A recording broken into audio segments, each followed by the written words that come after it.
আসসালামু আলাইকুম। এখন আমরা পড়াশোনা করব রাদারফোর্ডের পরমাণু মডেল, ঠিক আছে? সো এই সেম পড়াটা তোমার হচ্ছে দেখবা এইচএসসিতে আছে।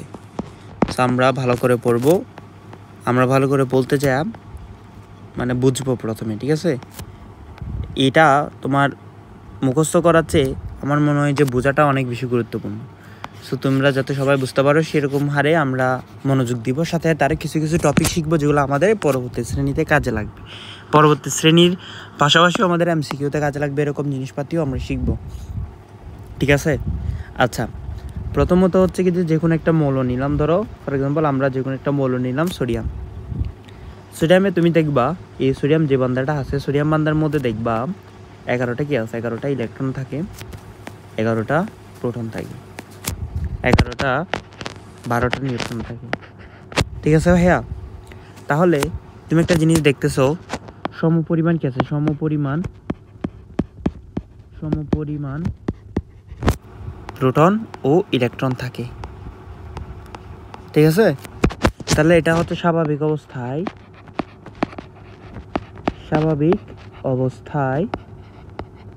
কি করেছে, স্বাভাবিক অবস্থায় সমপরিমাণ কি থাকে, positive charge proton, negative charge electron থাকে। বুঝতে পারছি? আচ্ছা, এখন তুমি ধরো কি করলা, এই যে 11টা প্রোটন যে আছে, 11টা প্রোটন দেখবা, এই 11টা প্রোটন যে আছে, 11টা প্রোটন দেখবা, 11টা প্রোটন এই 11টা ইলেকট্রনকে নালিফাই করে দেবে। কারণ কি, পজিটিভ চার্জ নেগেটিভ চার্জকে কি করে দেয়, বাতিল করে দেয়, ঠিক আছে?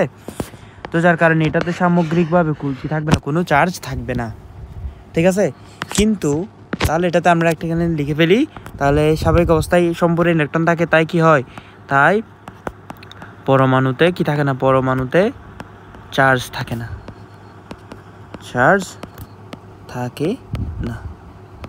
ঠিক আছে?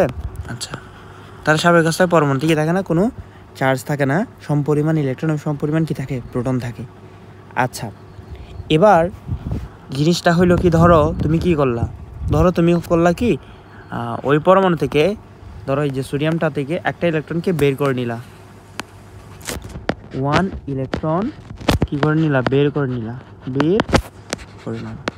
তাহলে 1 ইলেকট্রন যদি বের করলাম, তখন কি হবে, 11টা প্রোটন থাকবে, 12টা নিউট্রন থেকে থাকবে, কিন্তু দেখো আমার ইলেকট্রন আছে কয়টা, 10টা, ঠিক আছে? এখন চিন্তা করে দেখো, 10টা ইলেকট্রন 10টা প্রোটনকে তো নালিফাই করবে, ঠিক আছে, কিন্তু একটা প্রোটন এক্সট্রা থাকবে না। 10টা ইলেকট্রন তো 11টা প্রোটনকে মানে বাতিল করতে পারবে না, 10টা ইলেকট্রন 10টা প্রোটনকে বাতিল করতে পারবে, একটা যে এক্সট্রা প্রোটন থাকবে। তাহলে এখানে তুমি কি বলতে পারবা, তুমি এখান থেকে একটা লাইন বলতে পারবা যে একটা পজিটিভ চার্জ কি আছে, বেশি আছে। আচ্ছা, একটা পজিটিভ চার্জ যে বেশি আছে সেটা তুমি কি করে দিবা, সোডিয়ামের উপর লিখিয়ে দিবা। সোডিয়াম প্লাস মানে কি, সোডিয়ামের উপর একটা পজিটিভ চার্জ বেশি, মানে একটা প্রোটন বেশি। বুঝতে পারছি জিনিসটা, এতটুকু আই থিঙ্ক। তাহলে তোমাকে এখান থেকে তোমার পরীক্ষার হলে এমসিকিউ আসে যে হচ্ছে Fe2+ মধ্যে ইলেকট্রন কয়টা, ঠিক আছে? আচ্ছা, Fe2+ ইলেকট্রন কতটি? তাহলে নর্মাল অবস্থায় তুমি দেখবা,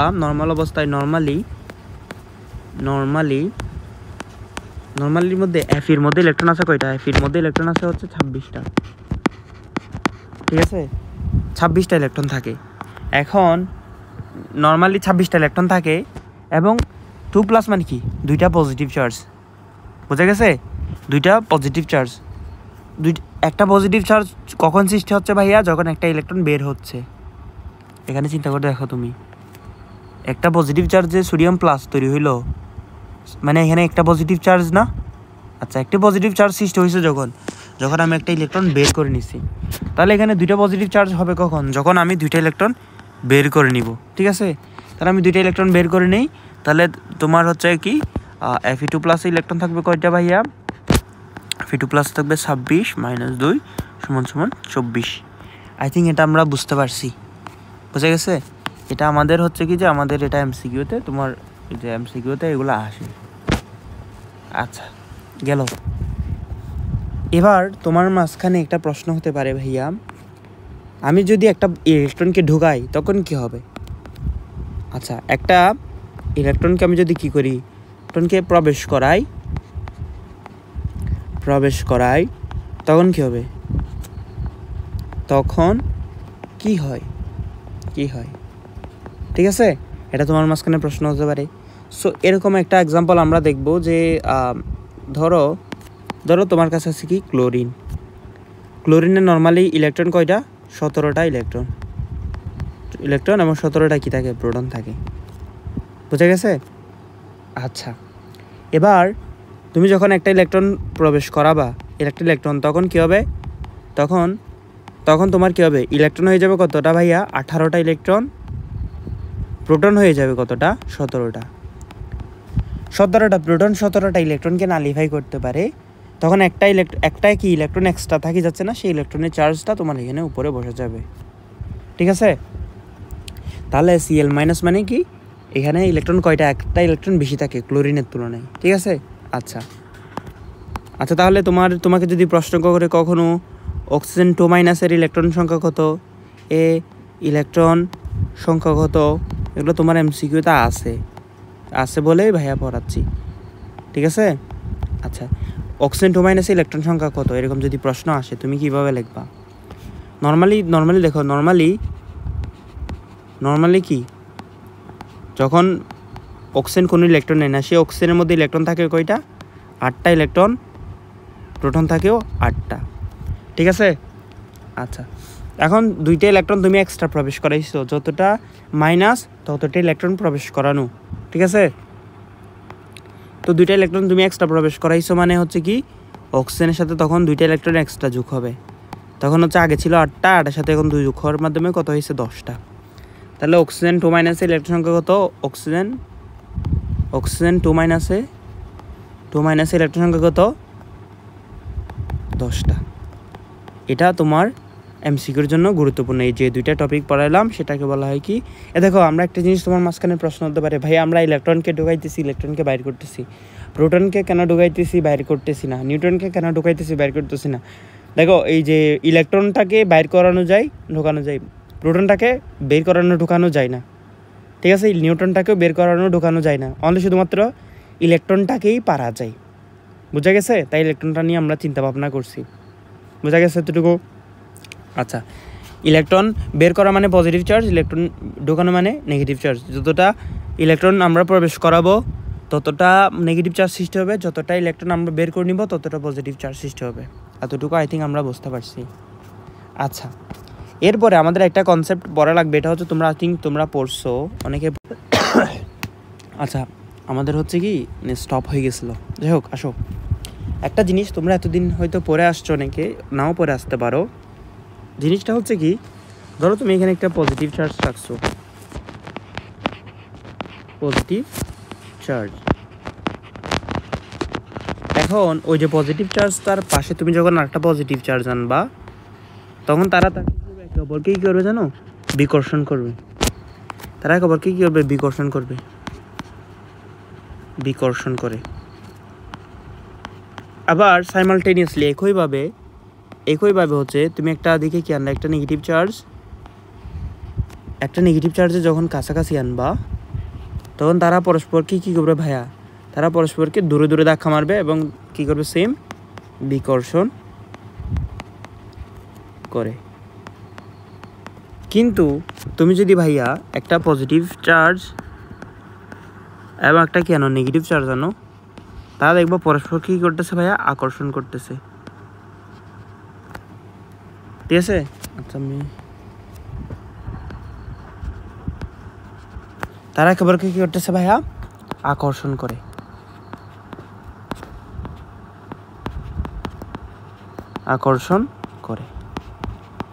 এই যে বিকর্ষণ করা, আকর্ষণ করা, কখন বিকর্ষণ করতেছে, কখন আকর্ষণ করতেছে? দেখো, যখন 2টা চার্জ সেম, দুটোটা পজিটিভ, তখন তারা কি করতেছে ভাইয়া? বিকর্ষণ করতেছে। যখন 2টা চার্জ নেগেটিভ, সেম টাইপের চার্জ, তখন তারা বিকর্ষণ করতেছে। কিন্তু যখন 2টা চার্জ, একটা পজিটিভ একটা নেগেটিভ, অর্থাৎ বিপরীতধর্মী, তখন তারা আকর্ষণ করে। তো একটা লাইন আমরা এখান থেকে লিখবো ভাইয়া, যে সমধর্মী চার্জ সমধর্মী চার্জ পরস্পরকে কি করে? পরস্পরকে বিকর্ষণ করে আর হচ্ছে বিপরীতধর্মী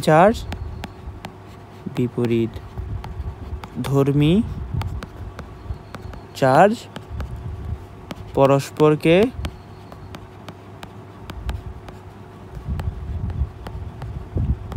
আকর্ষণ করে। বোঝা গেছে? সমধর্মী যদি চার্জ যদি দুটোটা পজিটিভ দুটোটা নেগেটিভ হয় তারা পরস্পরকে বিকর্ষণ করবে, আর যদি তারা হচ্ছে পরস্পরকে বিপরীত টাইপের একটা পজিটিভ একটা নেগেটিভ হয় তারা পরস্পরকে কি করবে?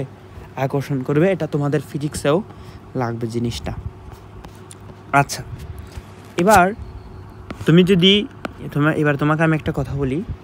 ধরো তুমি এখান থেকে একটা লাইট মারলা, ধরো এটা একটা টর্চ লাইট। তখন তুমি দেখবা টর্চ লাইট থেকে আলোটা বের হওয়ার সময় এখান থেকে একটা কি তৈরি হয়? এখান থেকে তোমার আলোগুলা বের হইতে দেখা যায়, এখান থেকে আলোগুলা বের হয়। ঠিক আছে, আমি সোজা বাংলা আমি যদি এটা দিয়ে আঁকি আরও বেস্ট হয়। নিয়ে দেখবো হচ্ছে আলোগুলা এরকম বের হইতে তুমি এরকম দেখতে পারবা। ঠিক আছে, কারণটা কি? এই যে আলোক রেখা যেটা আছে সেটা দেখা যায়। ঠিক আছে, আলোক রেখা।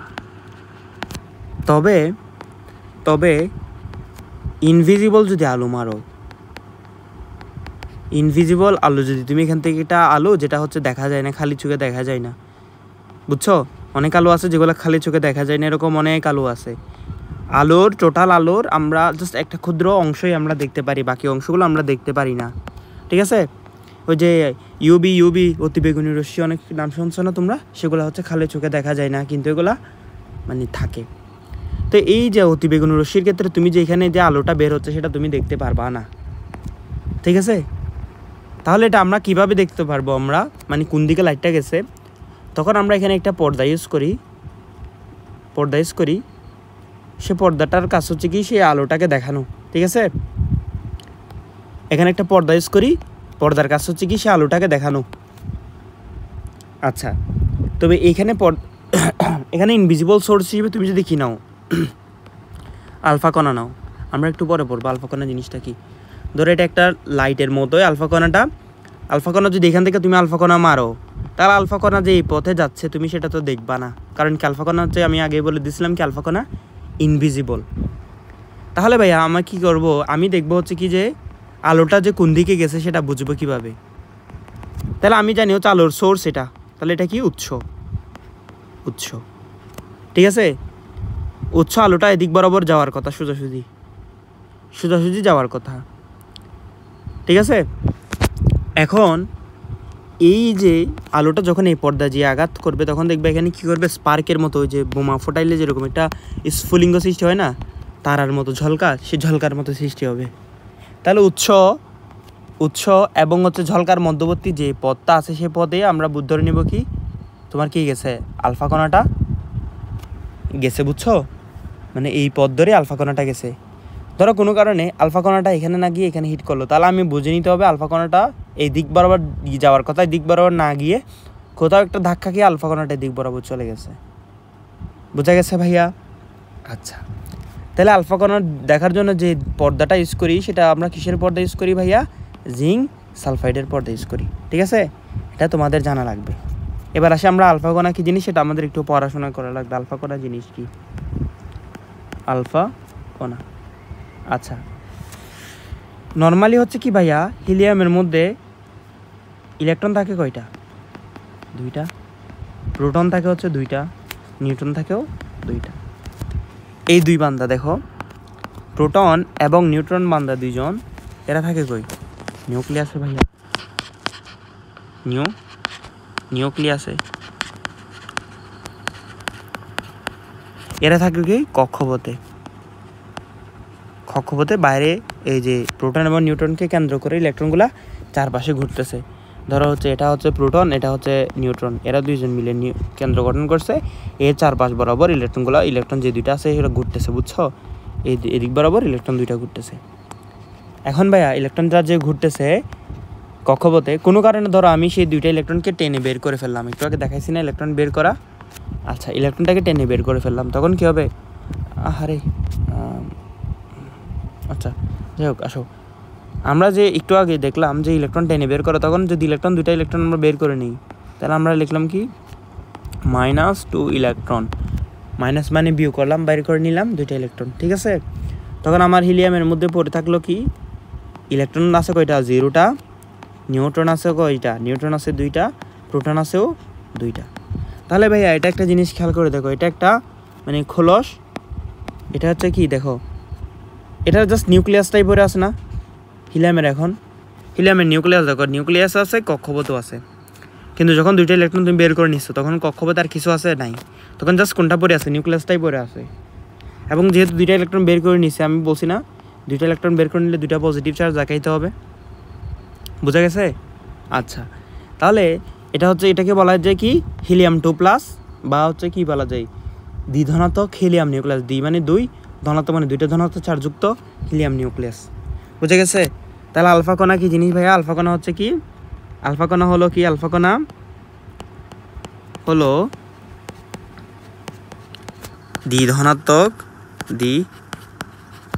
ধনাত্মক হিলিয়াম নিউক্লিয়াস, ঠিক আছে? ধনাত্মক হিলিয়াম নিউক্লিয়াস, যেখান থেকে হচ্ছে কি দুইটা ইলেকট্রন এমনি হিলিয়াম গ্যাস থেকে দুইটা ইলেকট্রন তুমি বের করে নিলে যা পড়ে থাকে সেটাই। এটার যে তোমার আলফা কণার কয়েকটা বৈশিষ্ট্য তোমাদের লেভেলে আমি বলে দিচ্ছি, না জানতেও পারো, জানলে হচ্ছে অ্যাডভান্স জানবা, নিজেকে অনেক নিজের যদি স্বপ্ন থাকে অ্যাডমিশনে অনেক উপরে যাবা, স্বপ্নটা পূরণ করে ফেলতে পারবা। না জানলেও তোমার লেভেলে কোনো প্রবলেম হবে না, কিন্তু আমি আমার মতো করে আমি লিখে দেই, ঠিক আছে? আলফা কণা সম্পর্কে আমাদের কয়টা জিনিস জানা লাগবে? তাহলে আলফা কণার চার্জটা মনে রাখা লাগবে। আলফা কণার চার্জ হচ্ছে 3.2 × 10⁻⁻19 কুলম। আর আলফা কণার মধ্যে হচ্ছে কি আছে? 2টা প্রোটন আছে, 2টা নিউট্রন আছে, এবং 0টা কি আছে? 0টা ইলেকট্রন আছে, বোঝা গেছে? আলফা কণার স্পিডটা মনে রাখা লাগবে। স্পিড, আলফা কণার স্পিড হচ্ছে কত? 1 × 10⁻1 × 10⁻7 থেকে 2.5 × 10⁻7 মিটার/সেকেন্ড, বোঝা গেছে? এবং আলফা কণার ভর আলফা কণার ভর ইলেকট্রন এর ভরের 7000 গুণ, 7000 গুণ, ঠিক আছে? তাহলে ইলেকট্রনের ভর আলফা কণার ভর ইলেকট্রনের ভরের কত গুণ ভাইয়া? 7000 গুণ। আলফা কণা কীরকম? ইনভিজিবল টাইপ, ঠিক আছে? ইনভিজিবল টাইপ, ঠিক আছে? ইনভিজিবল টাইপ, বোঝা গেছে? এই কয়েকটা ইনফো তুমি যদি মনে রাখো নিজেকে অনেক দূর আগায় নিয়ে যাবা, ঠিক আছে? আচ্ছা, এবার আমরা সেই রাদারফোর্ডের পরমাণু মডেলটা আমরা একটু পড়ব। জাস্ট দেখো, আমরা হচ্ছে আলফা কণা যেটা আছে, আমরা তো এমনি নর্মাল, তোমার যদি নর্মাল দৃশ্যমান আলো লাগে তাহলে আমরা টর্চ ইউজ করতে পারতেছি। তাহলে দৃশ্যমান আলোর উৎস হিসেবে আমরা ইউজ করতেছি ভাইয়া টর্চ ইউজ করতে পারতেছি। তোমার ইউভি লাগলে সেটা সূর্যের আলো থেকে আমরা ইউভিটা পাচ্ছি, অতিবেগুনি রশ্মিটা, ঠিক আছে? কিন্তু তোমার ধরো ইউভি লাগতেছে, একটা পরীক্ষা করবা যেখানে তোমার কি লাগতেছে? আলফা কণা লাগতেছে। তাহলে আলফা কণার উৎস হিসেবে ইউজ করবা কি? আলফা কণার উৎস হিসেবে ইউজ করা যায় তোমার তেজস্ক্রিয় মৌল। এই যে তেজস্ক্রিয় মৌল যারা আছে, তেজস্ক্রিয় মৌলগুলা থেকে কি হয়? তেজস্ক্রিয় মৌলগুলা থেকে মৌল হতে কি বের হয়? আলফা কণা বের হয়, ঠিক আছে? বের হয় একটা তেজস্ক্রিয় পদার্থ, সেটা দেখবে চারপাশে কি করতেছে? আলফা কণা নিঃসরণ করতেছে, বুঝছো? তাহলে আমি আলফা কণার পরীক্ষাটা একদম তোমার করে ফেলতে পারতেছি, ঠিক আছে? আচ্ছা, এবার আমরা হচ্ছে একটা জিনিস দেখবো, সেটা হচ্ছে কি আলফা কণার মানে পরীক্ষাটা আমরা রাদারফোর্ড যে পরীক্ষাটা করছে সেটা আমরা দেখবো। রাদারফোর্ড এই বাক্সের মধ্যে কি নিছে? একটা তেজস্ক্রিয় পদার্থ নিছে, সেই তেজস্ক্রিয় পদার্থ থেকে তোমার আলফা কণা বের হচ্ছে। সেই আলফা কণা বের হয়ে উনি একটা ইউজ করছে কি গোল্ড পাত ইউজ করছে, ঠিক আছে? উনি কি ইউজ করছে? একটা গোল্ড পাত ইউজ করছে। মানে গোল্ড পাতে কি হয়? মানে গোল্ড পাতে মানে একটা পাতলা গোল্ডের শিট, ঠিক আছে? পাতলা গোল্ডের শিট। আচ্ছা, উনি হচ্ছে একটা অ্যালুমিনিয়াম ফয়েল নিছে, সেই অ্যালুমিনিয়াম ফয়েলের পাতলা করে অ্যালুমিনিয়াম ফয়েলটাকে কাটার ফলে এদিক থেকে হচ্ছে উনি যখন তোমার আলফা কণাটা মারতেছে, এখানে ধরো অ্যালুমিনিয়াম ফয়েলটা এভাবে গঠিত, ধরো অ্যালুমিনিয়াম ফয়েলটা এভাবে গঠিত, একটার পাশে একটা পরমাণু সাজানো আছে, তখন তুমি এখান থেকে আলফা কণাটা মারার মাধ্যমে এই পরমাণুটাকে তুমি কী করতে পারতেছে, গবেষণা করতে পারছে। যাই হোক, এত কিছু জানার দরকার নাই, তুমি জানবা এরকম আমি কয়েকটা কথাবার্তা বলে দিতেছি, সেগুলাই তুমি জানবা। তো উনি দেখতেছে হচ্ছে কি, উনি জাস্ট পর্যবেক্ষণ যেটা করছে, পর্যবেক্ষণ করছে, মানে যেটা দেখছে, এটার পরে উনি যেটা সিদ্ধান্ত নিছে সেটা আমরা এখানে লিখব। সিদ্ধান্ত, আমাদের কাছে সিদ্ধান্তটাই মেন, যেটা আমাদের পড়া লাগে, বুঝছো? তো সিদ্ধান্ত, এবার দেখো পর্যবেক্ষণের ক্ষেত্রে দেখো উনি দেখতেছে হচ্ছে কি 20,000টা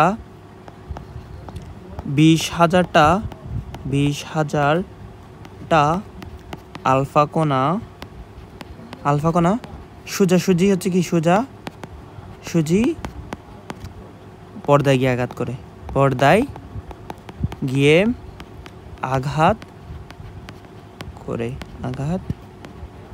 করে এবং দেখতেছে হচ্ছে কি যে 20,000টার মধ্যে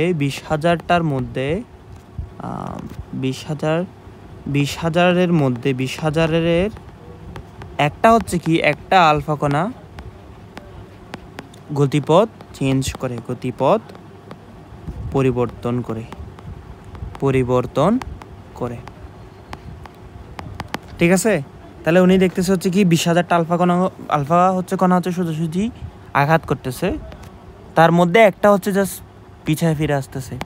তো এটা থেকে দেখো ওনার সিদ্ধান্তটা কীভাবে দেখো, 20,000টা যদি আলফা কণা যদি এখান বরাবর যায় হিট করতে পারে, ডিরেক্ট পর্দায় গিয়ে হিট করতেছে, তাহলে একটা জিনিস তুমি চিন্তা করে দেখো, তোমার সামনে তুমি একটা রাস্তা দিয়ে, এটা ধরো তুমি যখন রাস্তা দিয়ে যাবা, তোমার সামনে যদি বাধা না থাকে তুমি সোজাসুজি যাইতে পারবা, কিন্তু ধরো তোমার সামনে একটা দেওয়াল পড়ে গেছে, তখন তুমি সোজাসুজি যাইতে পারবা, তোমাকে ঘুরে যেতে হবে অথবা সেখানে দাঁড়ায় যাইতে হবে। তাহলে যেহেতু দেখো ম্যাক্সিমাম আলফা কণা যখন সোজাসুজি চলে যেতে পারতেছে, তাহলে আমি বলবো কি ম্যাক্সিমাম আলফা কণার সামনে কোনো কি কাজ করে নাই, বাধা কাজ করে নাই।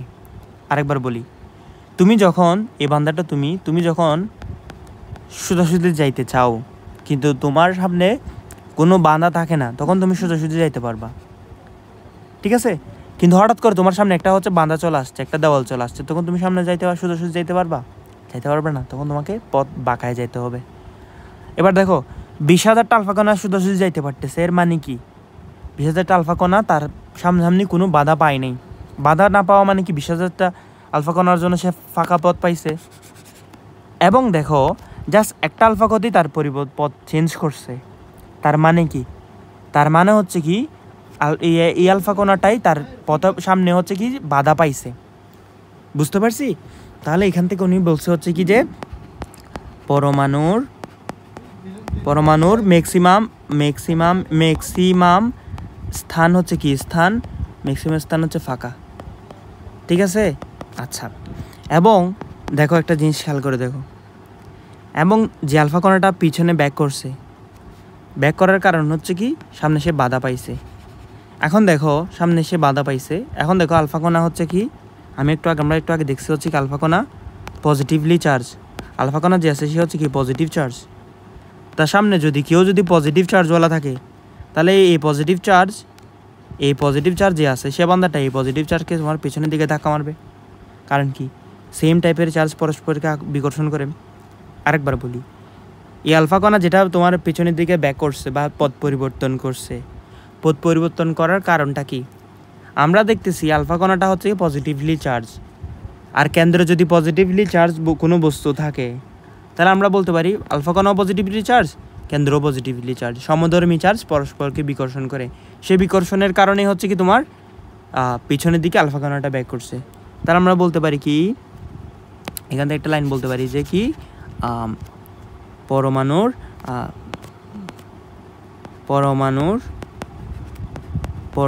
একটা কেন্দ্র থাকে, যেখানে কি থাকে, যেখানে সমস্ত পজিটিভ চার্জ থাকে, ঠিক আছে। আচ্ছা, সমস্ত পজিটিভ চার্জ থাকে এবং দেখো সমস্ত পজিটিভ চার্জ থাকে এবং উনি বলছে কি সমস্ত প্রায় সমস্ত ভর কেন্দ্রীভূত থাকে। এটা কিভাবে বললো? এটা আমি তোমাকে যদি একদম বুঝলে বুঝবা, না বুঝলেও বোঝার অত দরকার নেই। দেখো তুমি আসো, তুমি হচ্ছে কি তুমি একজনকে ধাক্কা মারতেছো, সেও তোমাকে একজনকে ধাক্কা মারতেছো। অনেক সময় হয় না যে একে অপরকে ধাক্কি করা। ধরো আমি একটু সুন্দর করে রাখি, একটু কাছাকাছি। ধরো তোমরা একে অপরকে ধাক্কি করতেছো। এখন এই বান্দা যে বান্দা আছে সে চাচ্ছে তোমাকে এদিক বরাবর ধাক্কা মারতে, আর তুমি চাচ্ছ তার এদিক বরাবর ধাক্কা মারতে। এখন কে আগাবে, কে হচ্ছে তার পজিশনটা চেঞ্জ করবে।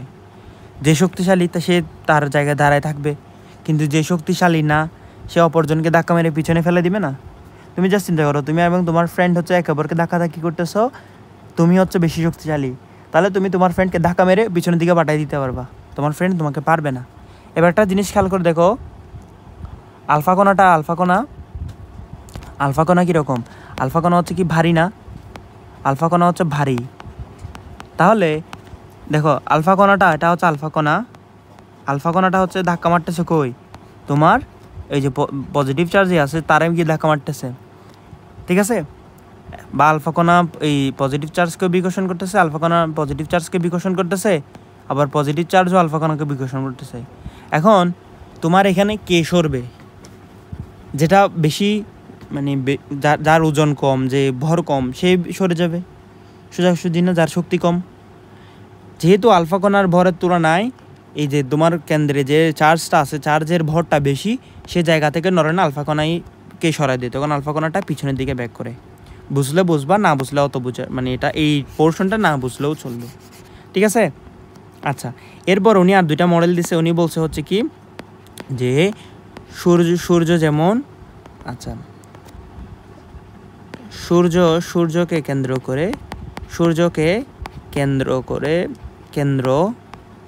করে যেমন গ্রহগুলো ঘুরে, তেমনি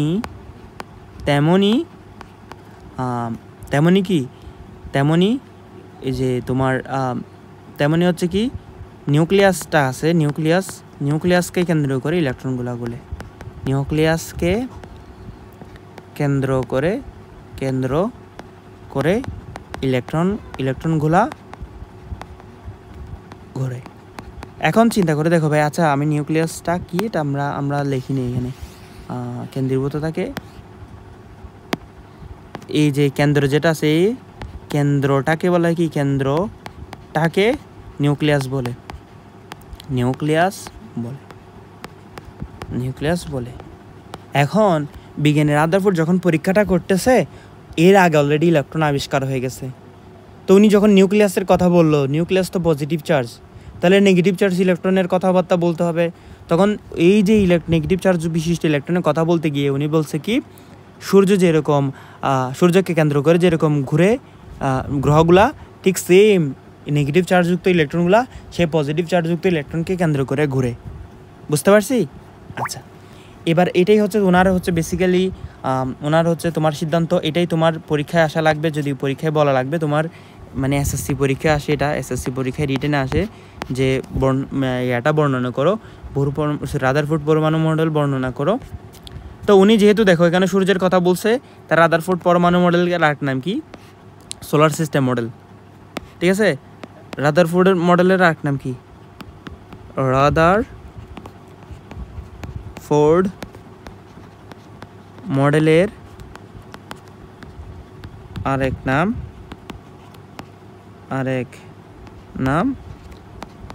সোলার সিস্টেম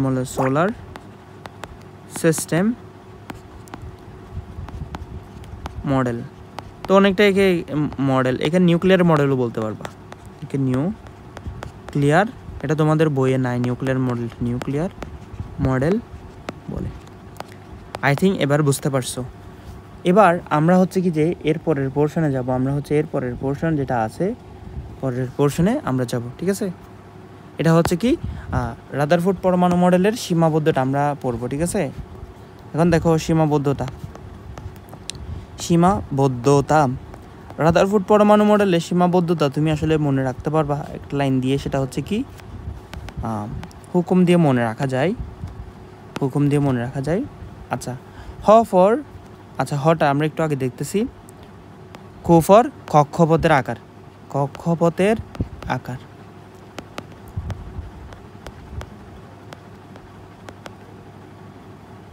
ঠিক আছে? আচ্ছা হুকুম, ওই যে কক্ষপথের আকার মানে হচ্ছে রাদারফোর্ড বলছে হচ্ছে কি ইলেকট্রনগুলা নিউক্লিয়াসকে কেন্দ্র করে ঘুরে, কিন্তু কোন মানে কক্ষপথ যেটা কক্ষপথে কেন্দ্র করে ঘুরে সে কক্ষপথটা দেখতে কীরকম সেটা উনি বলেন নাই। তাহলে আমরা লিখবো হচ্ছে কি ইলেকট্রন ঘোরার কক্ষপথ নিয়ে কথাবার্তা বলেন নাই, কক্ষপথের আকার আকৃতি নিয়ে কথাবার্তা বলেন নাই,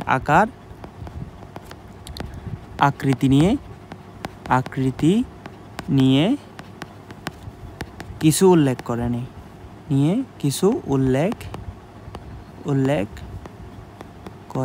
নেই, তারপর 2 নম্বর দেখো ম ফর ম্যাক্সওয়েল ত্রুটি। আচ্ছা ম্যাক্সওয়েল ত্রুটিটা কি জিনিস দেখো, ম্যাক্সওয়েল ত্রুটিটা হচ্ছে কি, ধর এটা একটা হচ্ছে কি একটা পজিটিভ চার্জ হতে পারে বা যে কোনো চার্জ সেটা যখন ঘুরবে বৃত্তাকার পথে ঘুরবে তখন সেটা করবে কি সেই চার্জটা কি করবে শক্তি বিকিরণ করবে, শক্তি বিকিরণ যখন করবে তখন তার কক্ষপথের আকার ছোট হয়ে আসে, বুঝছো?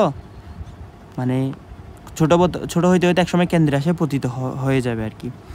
তো বিজ্ঞানী ম্যাক্সওয়েল এটা আগে অলরেডি প্রমাণ করে ফেলছে যে যখন আমরা এটা লিখি, যখন কোনো চার্জ বৃত্তাকার পথে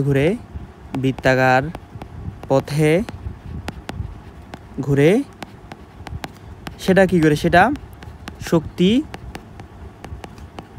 বিকিরণ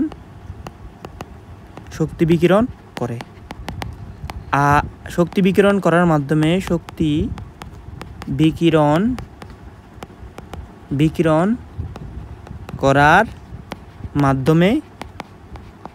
কক্ষপথের আকার ছোট হয়ে যায়,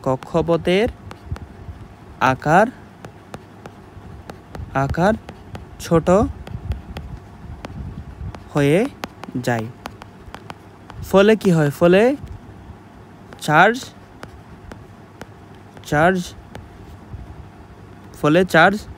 চার্জটা কেন্দ্রে চলে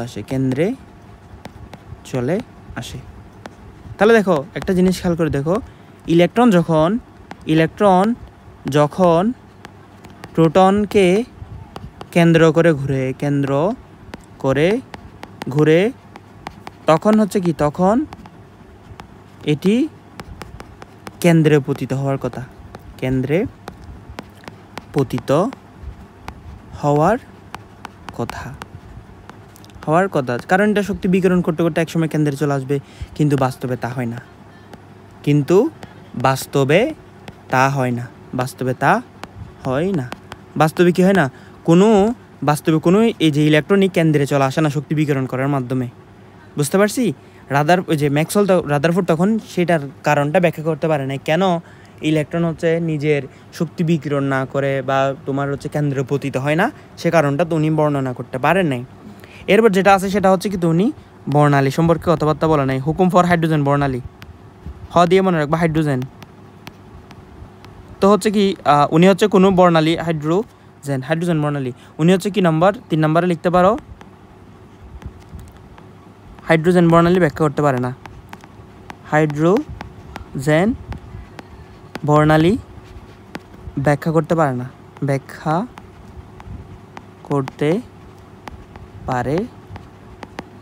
বর্ণালী পারে না, ঠিক আছে? তাহলে এটা হাইড্রোজেন বর্ণালী ব্যাখ্যা করতে পারে না। এবার লাস্ট সেটা হচ্ছে কি, আমরা জানি হচ্ছে কি গ্রহ চার্জহীন। তাহলে একটা একটা গ্রহ অপর গ্রহকে কি করে, অপর গ্রহকে বিকর্ষণ করে না, সরি একটা গ্রহ আরেকটা গ্রহকে বিকর্ষণ করে না, উল্টা কি করে, আকর্ষণ করে। কারণটা কি, আমরা জানি হচ্ছে মহাকর্ষ সূত্র পড়ছি না, প্রতিটা বস্তু একে অপরকে আকর্ষণ করে, ঠিক প্রতিটা গ্রহ একে অপরকে আকর্ষণ করে, ঠিক আছে। কিন্তু কিন্তু কিন্তু একটা ইলেকট্রন পরস্পরকে কি করে, পরস্পরকে বিকর্ষণ করে। কারণ কি, তারা সেম টাইপের চার্জ। তাহলে উনি হচ্ছে যে চার্জহীন বস্তুর সাথে